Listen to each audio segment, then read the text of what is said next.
Just gonna make a little tag-along video for those PA speakers. So there are several places to get PA drivers. Now, PA drivers, just because like this is a 15, does not mean it's a subwoofer. It's technically a woofer because it probably plays down to about 40 hertz. But you don't want to cross it down to 40 hertz because it doesn't have any excursion, right? So at very low levels, it can play to 40 hertz, sure. But probably not something that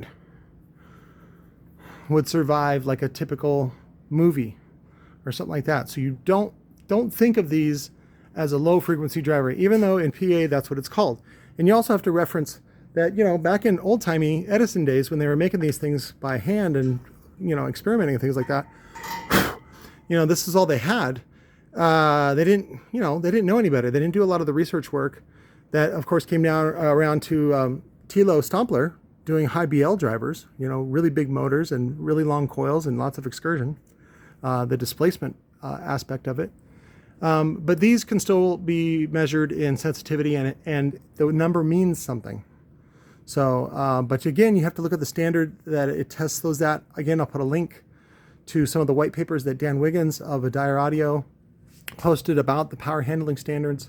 And again, I was trying to, sometimes I review the videos in my head, and one of the things I talked about was power handling standards. And somebody said, Patrick, it sounds like you're saying that companies just kind of guess at power handling. Bingo. You are correct. They do, because there are no set standards. Actually, there are standards, but there's no requirement for the companies to follow them. So, and there's typically no stating on what, does this one have a label? There it does. So typically it doesn't, oh, it just says Mexico. So there's one on the other side. There we go. So, and that says 1400 watts, which is not true. 350 watts, maybe. Again, that's a conservative rating. And again, is that free air? Is that what, you know, what is the passband on that?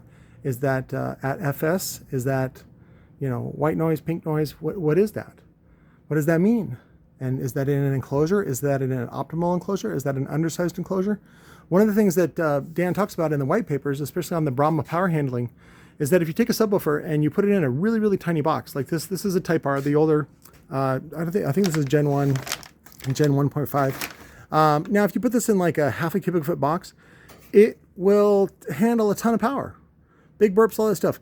Now, what will it sound like? It'll sound like shit. And that's one of the reasons why I typically don't like SPL systems, because it's only for a single purpose, and that single purpose is kind of dumb. So that's why I'm not a big fan of SPL. I really want people to use these subwoofers for real life, for music, for home theater, and things like that. That's what I really look at. But I wanted to talk about PA specifically in getting drivers and also doing service work for them. It's actually a really good gig. And one of the things that you'll find is it's a lot cheaper and easier to actually just replace a lot of the drivers, these Chinese-made drivers, than to recone, you know, Electro Voice, BNC, PV, all those, you know, sorts of things. Now, if you're a authorized service center or person, which the requirements for that are actually really, really low, and you just have to set up an account, typically just get an LLC and set up a commercial account with whomever. The problem that you're going to find real quickly is that not everybody uses the same drivers. And a lot of times you see the trends coming where, you know, people now use powered drivers rather than just passive woofers in a box, and then use an outboard amp or a head to power their speakers.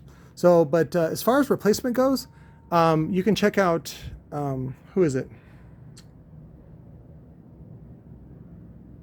Dynavox is one, Goldwood is another one, and you can actually, sometimes you can get better pricing from Goldwood through Parts Express than you can directly from Goldwood, unless you're buying in like pallet quantities.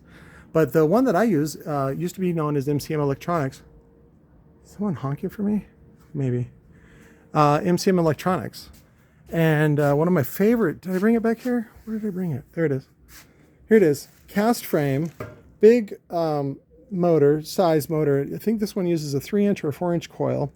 RMS is typically only about 300 watts, which is fine because don't consider this a woofer. Consider this a mid. Now, as a mid for 300 watts with this much cone area, that's a fucking fantastic mid. And typically they'll run 1 or 2 of these in a setup with a horn in the middle. And again, the crossover point will be about 1.5, 2K. And that's it. That's the whole system. And that's a full range system. It's only meant to play down to 40 hertz. It's not meant to play, you know, subwoofer frequencies. Like, what's his name? That Rat Audio guy who uses the M-Force floppy butthole M-Force motor system.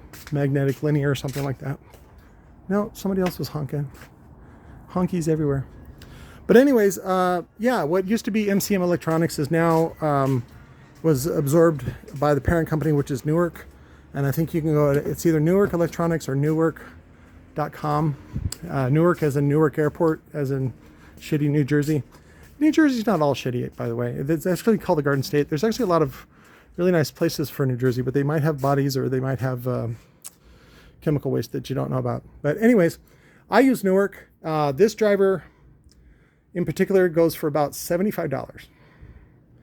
And I'm actually really tired of dealing with PA guys. So that's why I'm telling you about this. I don't want to deal with them anymore, and I want to have you guys service them. Now, they make the same exact driver, but with a stamped frame, which really makes no difference as far as performance goes.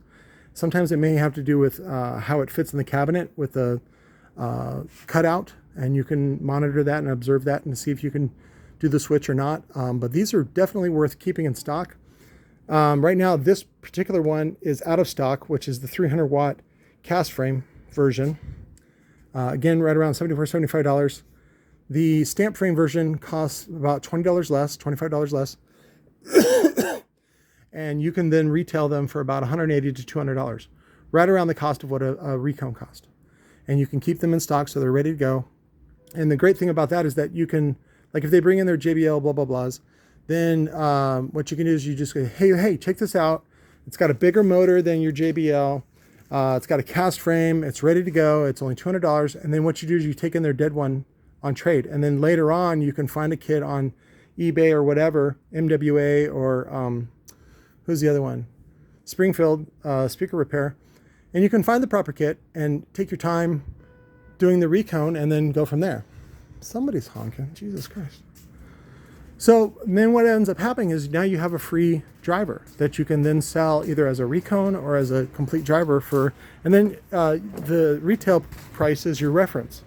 And then you just come down from there. So retail price is probably right around $500.